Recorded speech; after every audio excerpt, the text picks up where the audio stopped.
নমস্কাৰ সকলোকে ইউটিউব চেনেললৈ স্বাগতম জনাইছো। আজি তোমালোকৰ এই ভিডিঅ'টোত আলোচনা কৰিম যে যেসকল ছাত্ৰ-ছাত্ৰীয়ে 2024 চনত অৰ্থাৎ এইবাৰ এইচএছ ছেকেণ্ড ইয়াৰৰ বা উচ্চতৰ মাধ্যমিকৰ দ্বিতীয় বৰ্ষৰ ফাইনেল পৰীক্ষা দিছিলে তেওঁলোকৰ কাৰণে আজিৰ এই ভিডিঅ'টো অতিকৈ গুৰুত্বপূৰ্ণ। কাৰণ আজিৰ এই ভিডিঅ'টোত মই তোমালোকৰ লগত আলোচনা কৰিম যে নিশ্চয় তোমালোকে এইচএছ ছেকেণ্ড ইয়াৰৰ ফাইনেল পৰীক্ষা দিছা, গতিকে সেই ফাইনেল পৰীক্ষাৰ ফলাফলক লৈ পেলাই তোমালোকে বহু চিন্তিত হৈ আছা যে কেতিয়া ঘোষণা কৰা হ'ব এইচএছ ফাইনেল এক্সামৰ ফলাফল। গতিকে ছাত্ৰ-ছাত্ৰীসকল তোমালোকৰ সেই ফলাফল দিয়াৰ কথা আজি অসমৰ মুখ্যমন্ত্ৰী হিমন্ত বিশ্ব শৰ্মাই এটা গুৰুত্বপূৰ্ণ মন্তব্য কৰিছে। এটা গুৰুত্বপূৰ্ণ মন্তব্য কৰি কয় যে অসমৰ মুখ্যমন্ত্ৰীয়ে যে মে মাহৰ 10 তাৰিখত অৰ্থাৎ এইটো মাহৰ 10 তাৰিখৰ আগতেই নহ'লে 10 তাৰিখতেই ঘোষণা কৰা হ'ব উচ্চতৰ মাধ্যমিকৰ দ্বিতীয় বৰ্ষৰ ফাইনেল পৰীক্ষাৰ ফলাফল।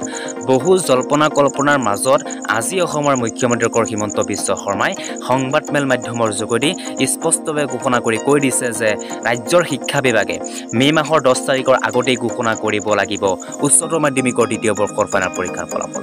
তোমালোকে চিন্তা কৰিব নালাগে, তোমালোকৰ এইটো মাহৰ 10 তাৰিখৰ আগতেই ঘোষণা কৰা হ'ব উচ্চতৰ মাধ্যমিকৰ দ্বিতীয় বৰ্ষৰ ফাইনেল পৰীক্ষাৰ ফলাফল।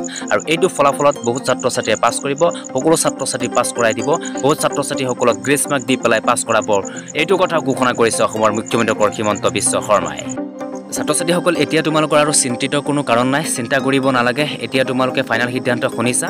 অসমৰ মুখ্যমন্ত্ৰী ডক্টৰ হিমন্ত বিশ্ব শৰ্মাই ফাইনেল সিদ্ধান্ত গ্ৰহণ কৰিছে যে মে মাহৰ 10 তাৰিখৰ আগতেই ঘোষণা কৰা হ'ব আৰু বহুত ছাত্ৰ-ছাত্ৰীসকলক পাছ কৰাই দিব, গ্ৰেছ মাৰ্ক দি পেলাই বহুত ছাত্ৰ-ছাত্ৰীসকলক পাছ কৰাই দিয়াৰ কথা ঘোষণা কৰিছে মুখ্যমন্ত্ৰী ডক্টৰ হিমন্ত বিশ্ব শৰ্মাই। মুখ্যমন্ত্ৰীয়ে যিটো কথা ঘোষণা কৰে সেইটো কথাৰ মতেই কাম কৰে বুলি হিমন্ত বিশ্ব শৰ্মাই স্পষ্টভাৱে ঘোষণা কৰি দিছে। ৰাজ্যৰ শিক্ষা বিভাগে মে মাহৰ 10 তাৰিখৰ আগত নহ'লে মে মাহৰ 10 তাৰিখতেই ঘোষণা কৰিব লাগিব বুলিও সিদ্ধান্ত গ্ৰহণ কৰিছে শিক্ষামন্ত্ৰী হিমন্ত বিশ্ব শৰ্মাই।